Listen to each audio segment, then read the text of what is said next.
You summon and plead without understanding the forces you contend with. I am the one in control here, not Meremi.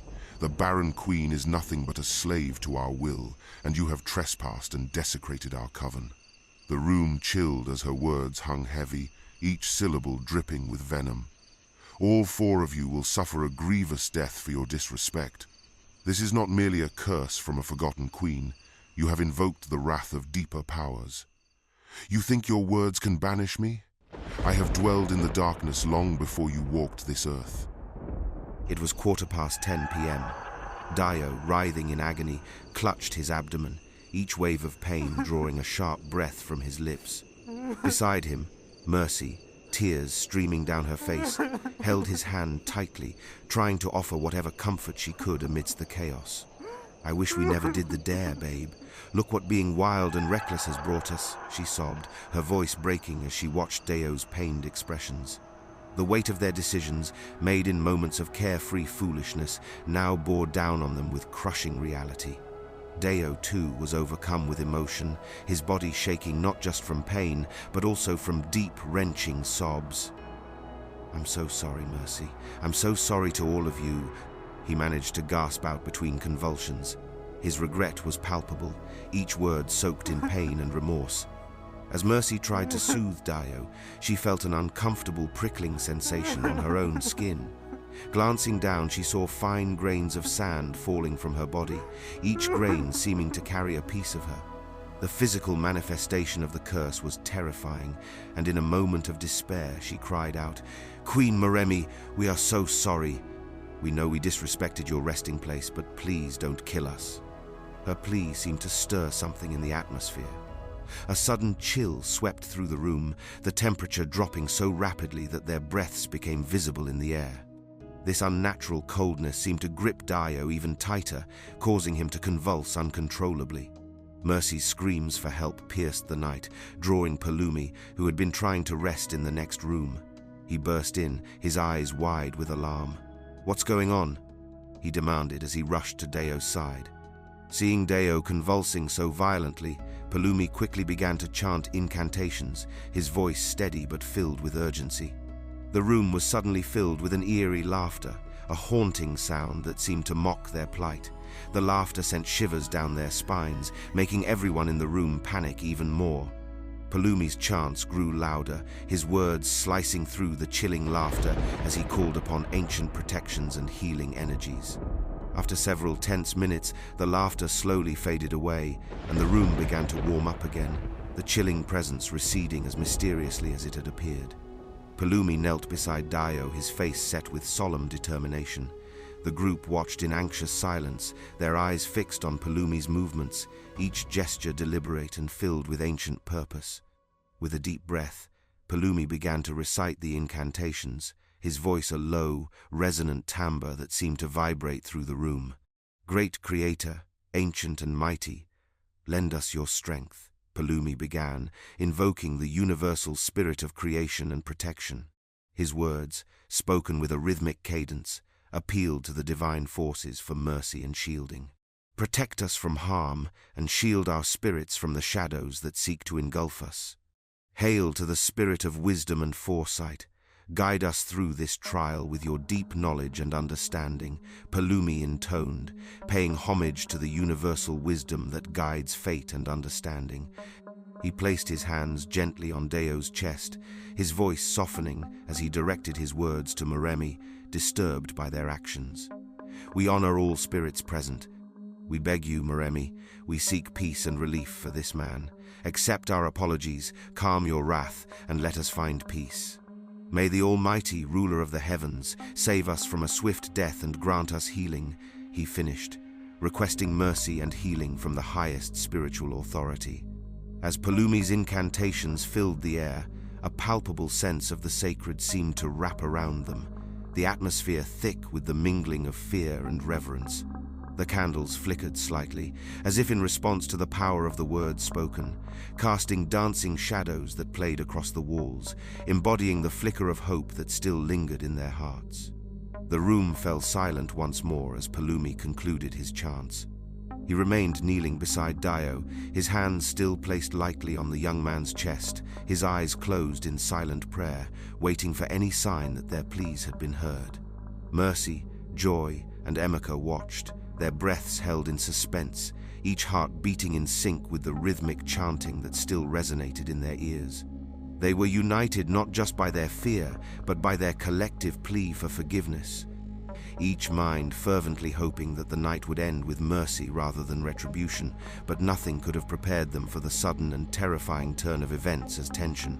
Joy's demeanor abruptly changed. Her body stiffened, and her eyes, once filled with fear and concern, now glowed with a malevolent fire. With a voice that was not her own, raspy and echoing with malice, Joy began to speak, confronting Palumi directly. Fools, you summon and plead without understanding the forces you contend with. I am the one in control here, not Meremi. The barren queen is nothing but a slave to our will, and you have trespassed and desecrated our coven. The room chilled as her words hung heavy, each syllable dripping with venom. All four of you will suffer a grievous death for your disrespect.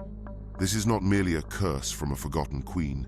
You have invoked the wrath of deeper powers. Palumi, though visibly shaken, stepped forward with a determined look. I do not know who or what speaks through Joy, but you will not harm these souls. They have sought forgiveness and are prepared to make amends. I command you to leave her body and return to the shadows from whence you came.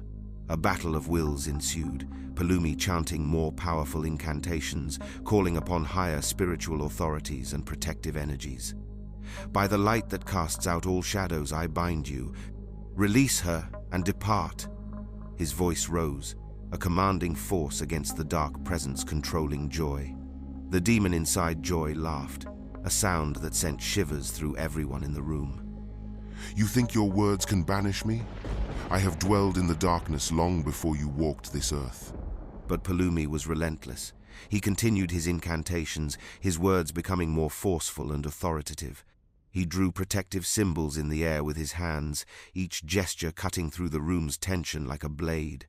Finally, after a tense and grueling exchange, the atmosphere shifted.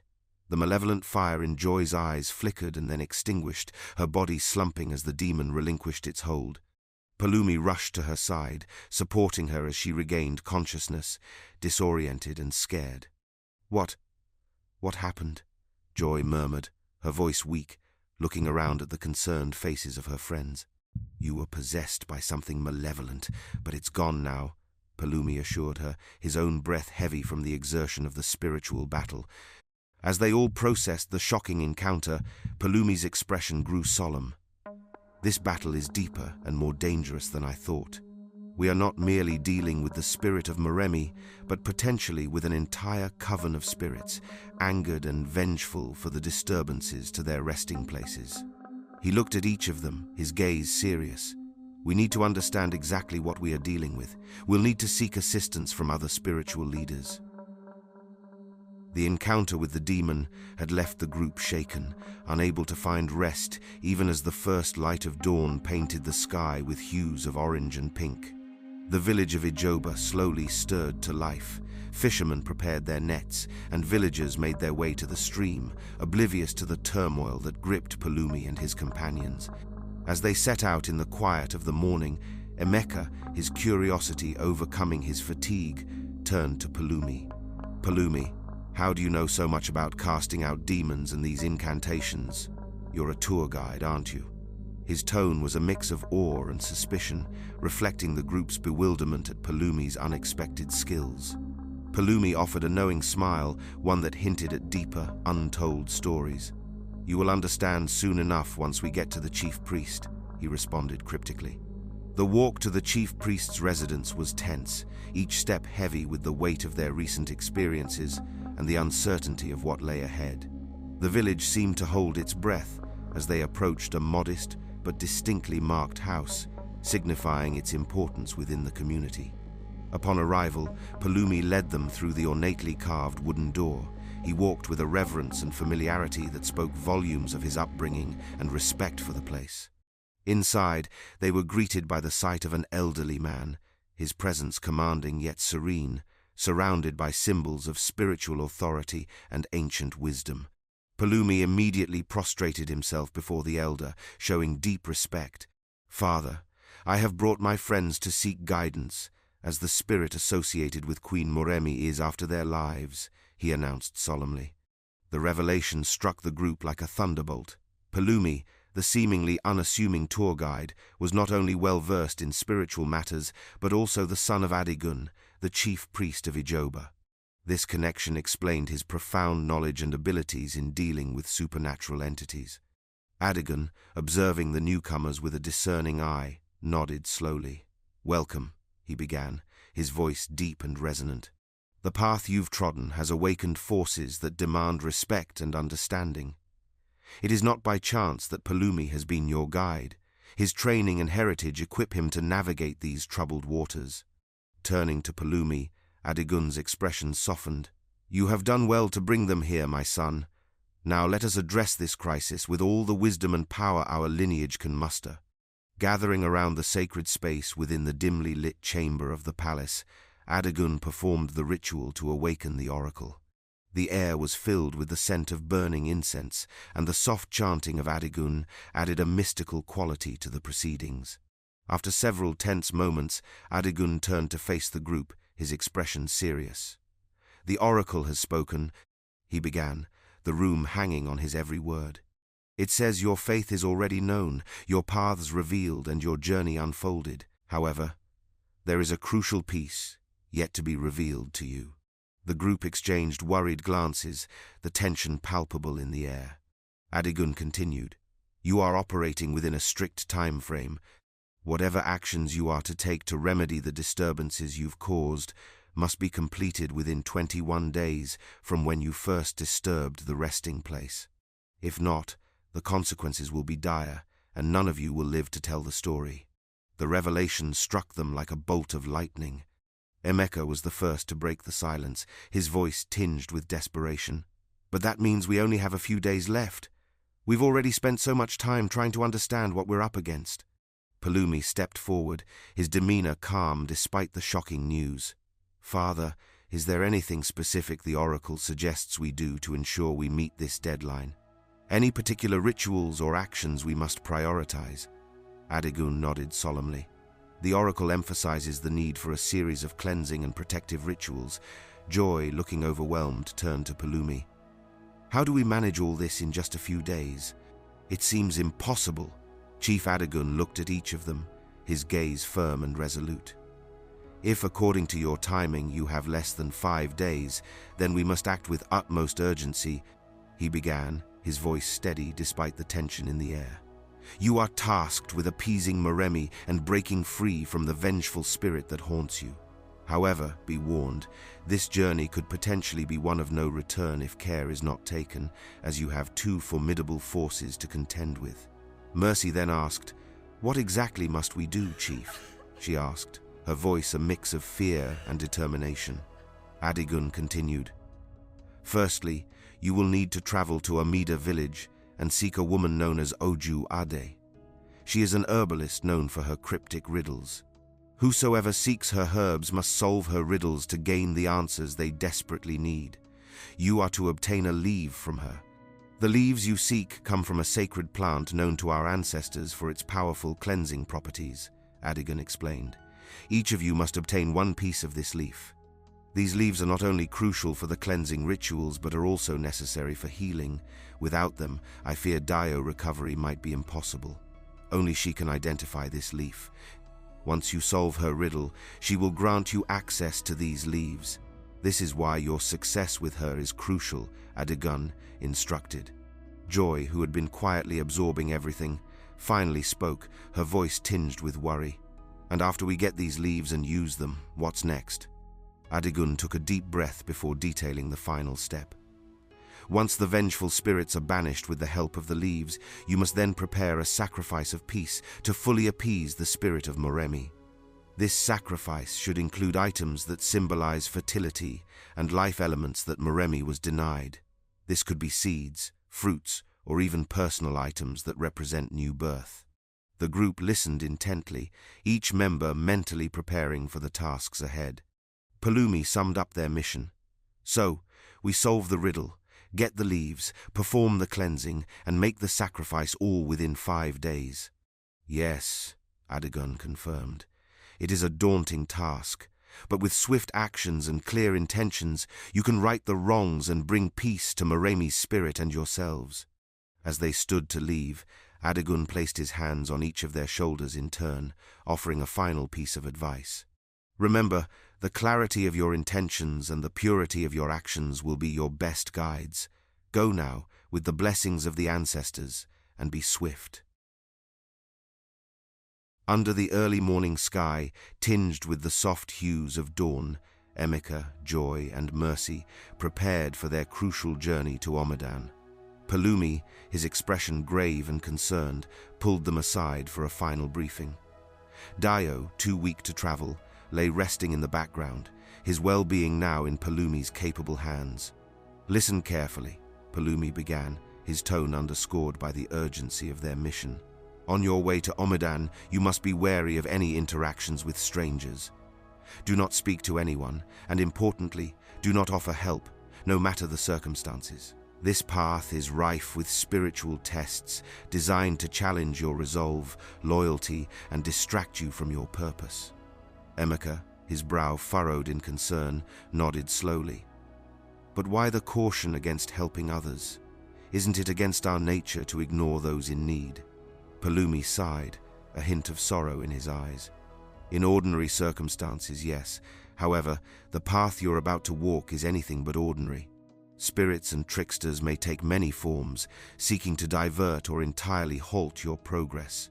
Helping a stranger might lead you into a trap or cause you to fail in your primary mission. Joy, clutching her backpack tighter, added, "You mentioned that our loyalty will be challenged. What exactly do you mean by that?" Palumi looked directly into Joy's eyes, his gaze piercing. Emeka and Joy, both of you will find yourselves in situations where the choice between personal gain and the group's mission will conflict. Trust in each other, and remember why you are on this journey. Failing to support one another could prevent you from ever reaching Omidan. The success of this mission relies on your unity and shared resolve. Mercy, ever the pragmatic one, chimed in. So, we stay focused, support each other, and trust no one but ourselves until we reach the herbalist. It sounds like a test right out of folklore. Exactly, Palumi confirmed. Think of this as more than a journey through space. It's a journey through your own fears and doubts, testing the bonds you share and the strength of your convictions. Emeka, Joy, and Mercy set out towards Omidan. The road was less traveled and shrouded in a mist that seemed to blur the line between the physical and spiritual worlds. As they walked, the silence among them grew, each absorbed in their thoughts and the weight of Palumi's warnings. Not long into their journey, the first test presented itself.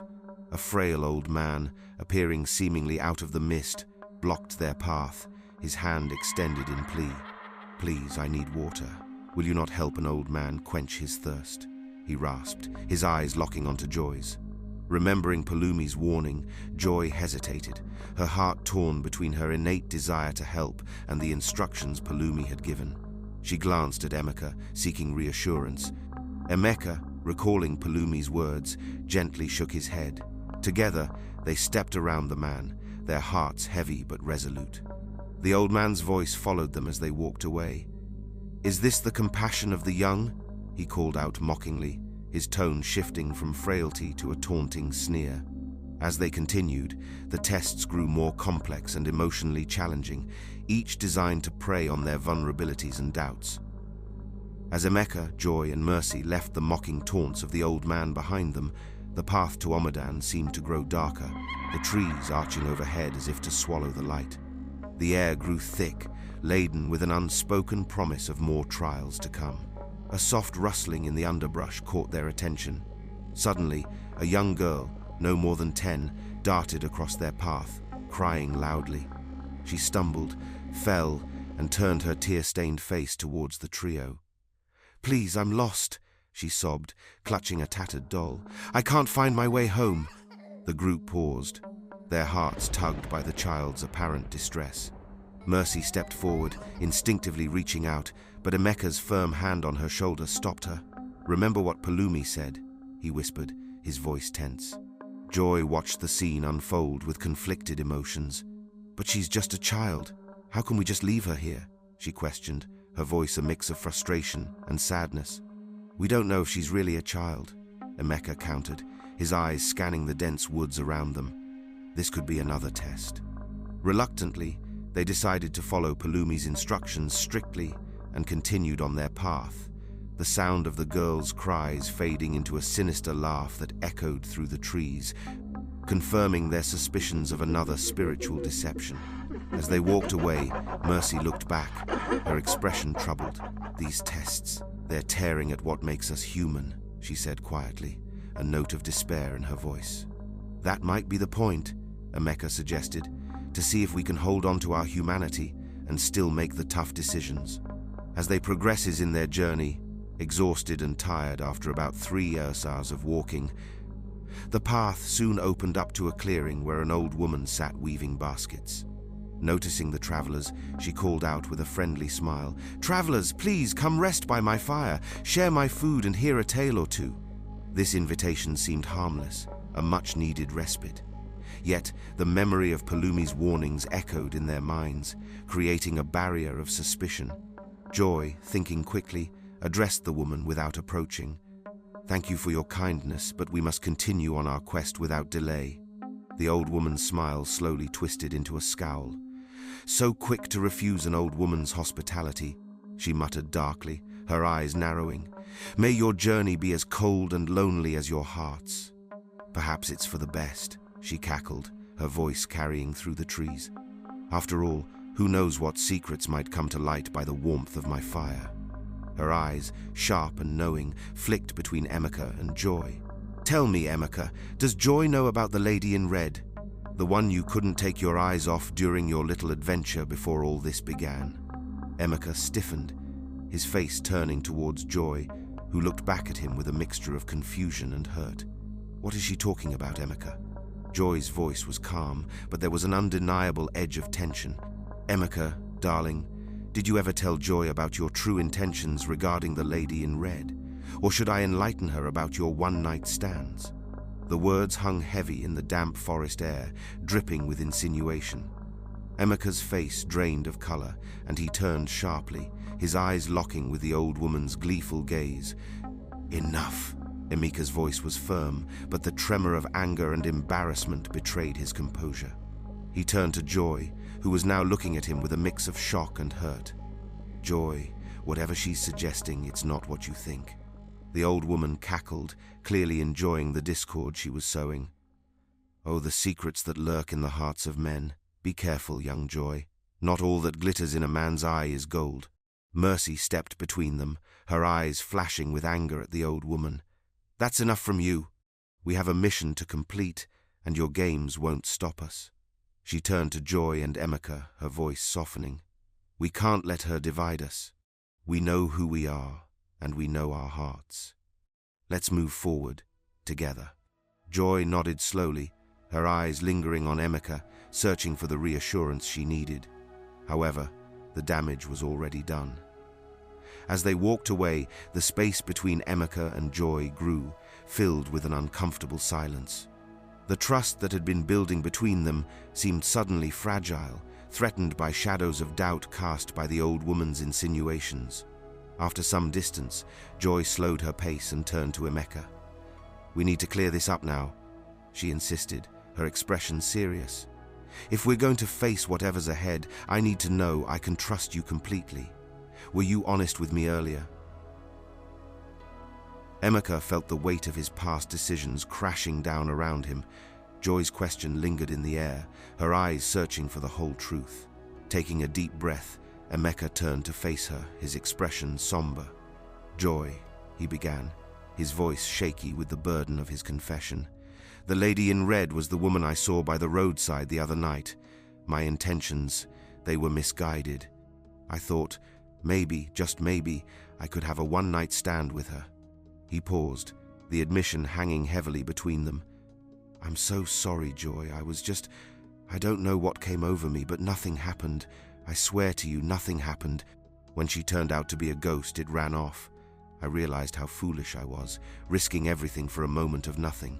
Tears welled up in Joy's eyes as the impact of Emeka's words hit her. The pain of betrayal, even just the intent, was sharp and deep. How could you even think about that while we're together? I was calling you that night, Emeka. You ignored my calls for some stranger. And if she hadn't turned out to be a ghost, what then? Would you have gone through with it and acted like nothing happened afterward? The hurt in her voice cut Emeka deeper than any spirit or ghostly encounter could. He reached out to her, but she stepped back, her tears now streaming down her cheeks. You thought about betraying me, betraying us, she said, her voice breaking. Emeka felt a profound remorse swelling within him. Joy, I understand. I was wrong, incredibly wrong. That night made me realize the gravity of my actions and how much I could have lost. Losing you would be losing the most important part of my life. Please, let me make this right. Mercy, who had been quietly observing the exchange, stepped forward. We all make mistakes, Joy. What matters is that Emeka didn't act on his worst impulses, and he's here now, being honest with you. It's not about excusing his thoughts, but about whether he's committed to growing from them. Emeka turned his full attention back to Joy. I am here, Joy. Here to work through this, to rebuild your trust. Whatever it takes, however long it takes, I am here. Joy, wiping her tears, looked at Emeka, her eyes still filled with hurt but also a glimmer of hope. I need some time, Emeka. We have a mission to complete, and right now, that has to be our focus. But we're going to have to really talk about this afterwards. The group was silent, each lost in their thoughts.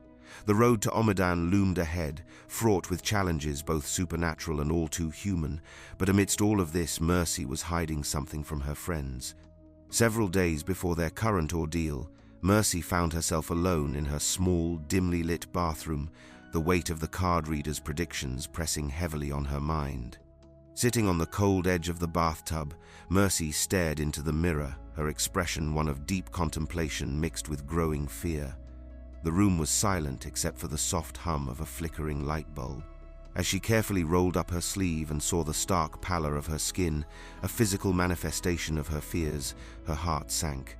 Tears welled up in her eyes as the severity of her situation hit her. She touched the discolored patches gently, each touch confirming the undeniable progression of her condition. A sob caught in her throat, and she allowed herself a moment of vulnerability. I don't want to die, she whispered to her reflection, her voice cracking with emotion. Tears streamed down her face, each one a silent testament to her fear and despair. Alone, she allowed herself to cry, to mourn the potential loss of her future, letting out the pent-up anxiety and fear that she had been carrying since the ominous predictions. But as her sobs echoed in the quiet room, a part of her, the resilient, determined part that had always guided her through tough times, began to stir. Wiping the tears from her cheeks, she took a deep, shuddering breath. Looking back at her reflection, her eyes still red and swollen from crying, she spoke to herself with a quivering but resolute voice. Mercy knew the stakes were high, not just for herself, but for everyone involved. Dio was already suffering, and the group was on edge with the spiritual disturbances they were trying to quell. Revealing her condition might cause panic or despair, potentially fracturing the delicate unity they needed to maintain. With a heavy sigh, she pulled her sleeve back down, covering the physical manifestation of her fears. She stood up, steadying herself against the sink, and took a deep breath. I must be strong for them, for all of us, she resolved quietly. Fast forward to the present, as the group trudged along the path to Omidan, Mercy's secret weighed on her more than ever. Each step was a reminder of the ticking clock, not just for the mission but possibly for her own well-being. The fear of her condition worsening or even becoming visible to the others haunted every quiet moment.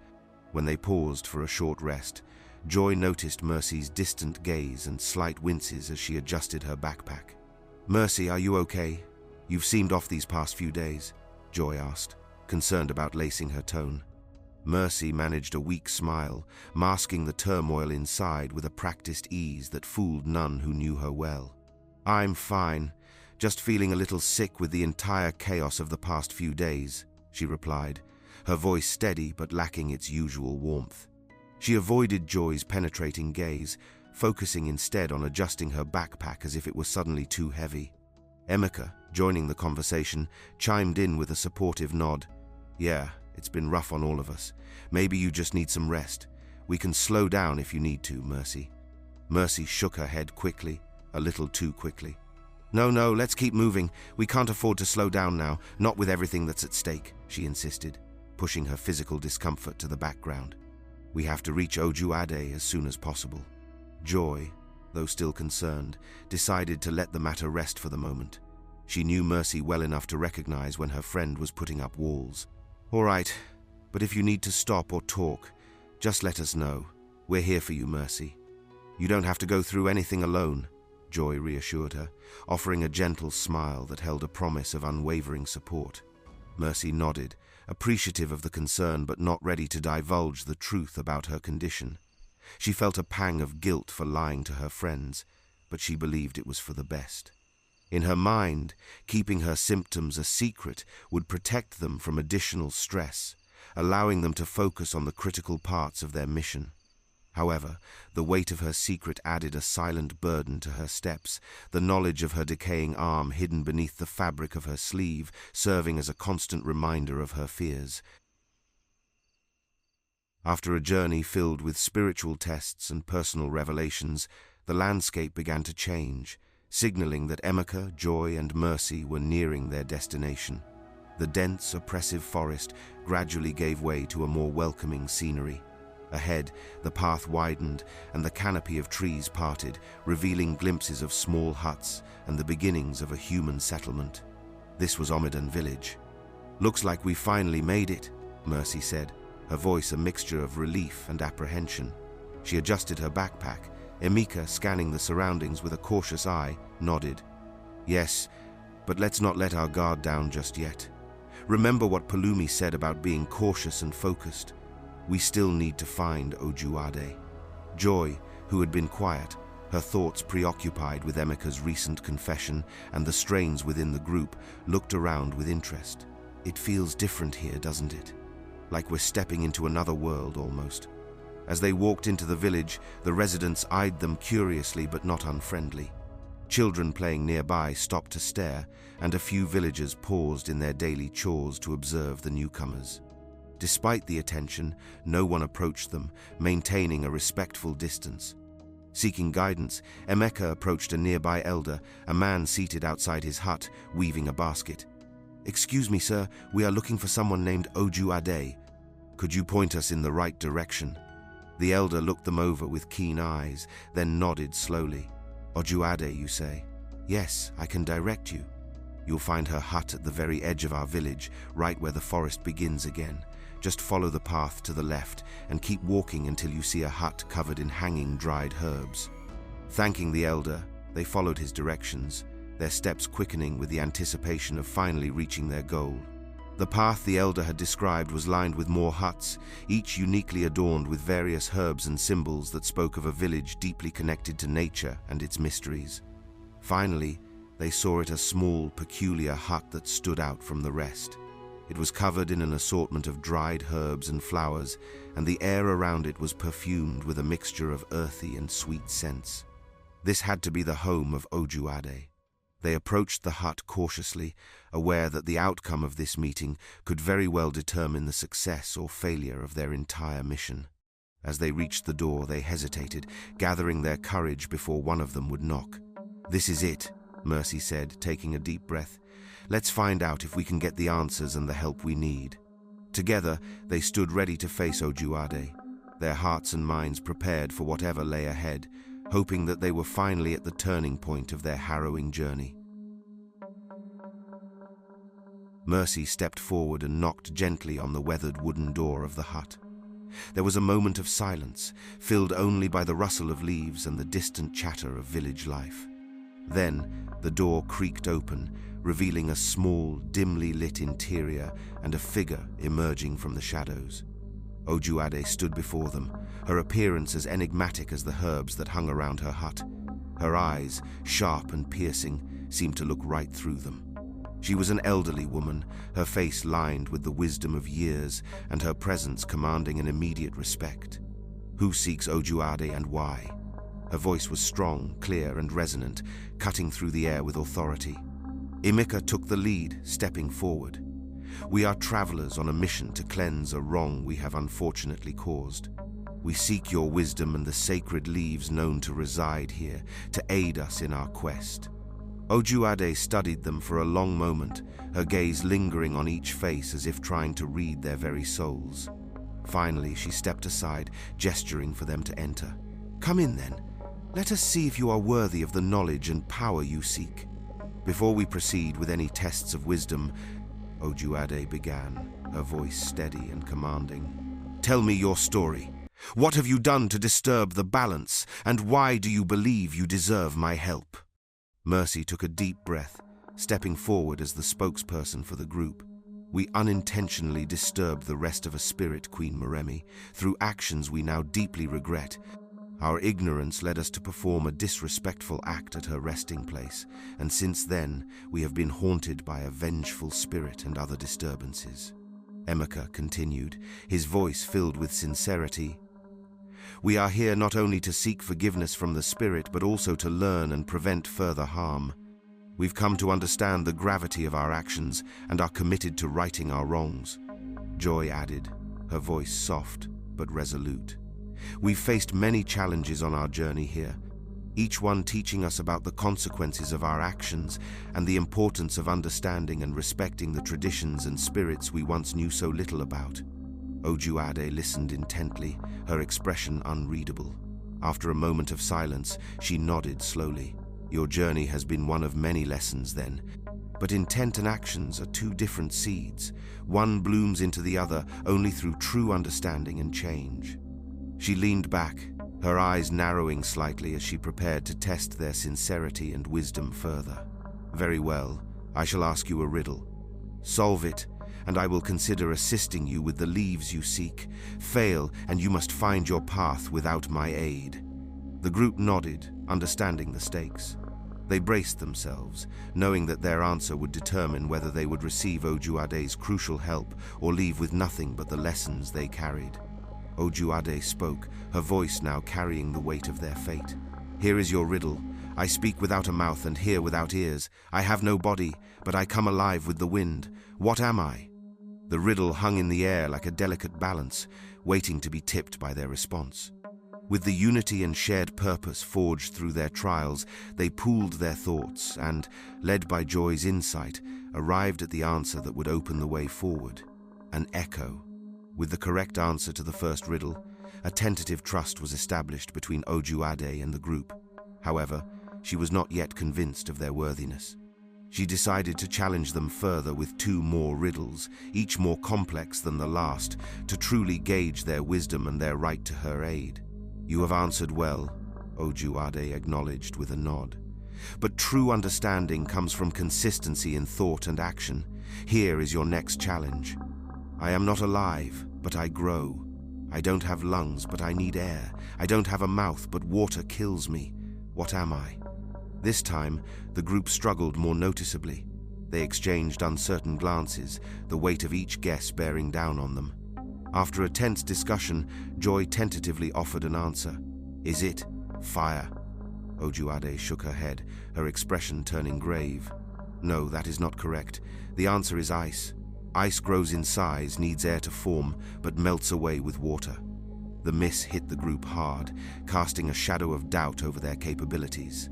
Ojuade watched them closely, her thoughts unclear. The air in the hut thickened with tension as she contemplated their overall performance. Could she risk the sacred leaves on a group that had faltered at a crucial moment? As Ojuade weighed her decision, a sudden thud diverted everyone's attention. Mercy had collapsed to the floor, her body limp and her skin paler than ever. The seriousness of her condition was no longer a secret as her friends rushed to her side, panic evident on their faces. "Mercy!" Joy exclaimed, kneeling beside her and checking for signs of consciousness. As Mercy collapsed, the atmosphere in Ojuade's hut turned from one of a solemn test to urgent crisis management. Her body lay still on the cool dirt floor, her friends' faces etched with panic and fear. Ojuade's initial hesitation vanished as she witnessed the severity of Mercy's condition. "Quickly, lift her and bring her to the inner chamber," Ojuade commanded, her voice now laced with urgency. Emeka and Joy carefully lifted Mercy, following Ojuade through a beaded curtain into a smaller, more private room filled with various herbs, potions, and symbols of healing. Ojuade motioned for them to lay Mercy down on a woven mat. She examined her closely, her skilled eyes quickly taking in the signs of the curse that Mercy bore. The ghostly pallor of her skin, the unnatural coolness of her touch, and the faint, almost imperceptible shimmer of dust-like particles upon her arm was unmistakable to someone of Ojuade's experience. The herbalist's face darkened as she turned to the anxious group. "This is the curse of the ghost dust," she stated grimly. "Tell me, what exactly did you do to deserve this?" Her tone was stern, demanding an explanation for such a heavy retribution. At this point, overwhelmed by the gravity of their situation and the immediate threat to their friend's life, Joy broke down in tears. Between sobs, she narrated their entire journey, the disrespect shown at the sacred site, the disturbances that followed, their attempts at seeking redemption, and every misstep along the way. Listening intently, Ojuade's expression softened into one of pity mixed with disapproval. "You children of nowadays take life with too much levity, forgetting there are powers beyond human understanding that rule in our realm," she chided gently. "You have disturbed forces that demand respect and proper conduct." After a pause, in which the only sounds were Joy's quiet sobs and the soft rustle of leaves outside, Ojuade spoke again. "However, it is not my place to judge, only to aid those who have realized their mistakes and seek to amend them." She moved over to a shelf cluttered with various dried herbs and started to prepare a concoction. "This will help stabilize her for now, but it is not a cure," Ojuade explained as she mixed ingredients with practiced ease. "The real remedy lies in restoring balance to the spirit you have offended. You must complete your mission to appease Meremi, and do so with the utmost respect and sincerity." Handing a steaming bowl of herbal mixture to Emeka, she instructed, "Give her this to drink. It will soothe the curse's grip temporarily. And remember, your actions from here on must reflect a true change of heart and understanding of the sacredness you once defiled." After ensuring Mercy had stabilized enough to travel, Ojuade led the group back to the main area of her hut. The atmosphere was thick with the scent of herbs and the weight of impending challenges. Mercy, although weak, showed signs of recovery, her breathing more steady and her color slightly improved thanks to Ojuade's herbal concoction. Before they prepared to leave, Ojuade turned to Joy, who had been intently listening to every piece of advice and instruction given by the herbalist. With solemn gravitas, Ojuade handed Joy a small, carefully wrapped bundle. "Inside here are the leaves you have sought," she said, her voice imbued with a serious tone. "These are sacred, powerful, and must be guarded with your life." Joy accepted the bundle, feeling its surprising weight in her hands, and nodded her understanding. Ojuade continued, her eyes locking with Joy's to emphasize the gravity of her next words. "On your way back, you will be approached by the keepers of life and death. These spirits govern the passage between realms and will seek to collect the gift which you now hold. You must guard it diligently, for it is key to completing your mission and healing your friend." Seeing the concern etch across Joy's face, Ojuade reached out, placing her aged but steady hand on Joy's shoulder. "Fear not, for I will give you incantations. These words of power will help you survive that perilous encounter. Listen carefully and repeat after me," she instructed. Joy leaned in, focusing intently as Ojuade recited the incantations slowly, allowing Joy to mimic her pronunciation and cadence. The words felt strange on her tongue, ancient and powerful, resonating in the air with a tangible sense of energy. "My eyes see only goodness, my head rejects evil, Eledumare. Do not allow them to take what is mine. O forces of the earth, defend me day and night. O forces of the wind, blow evil far from me."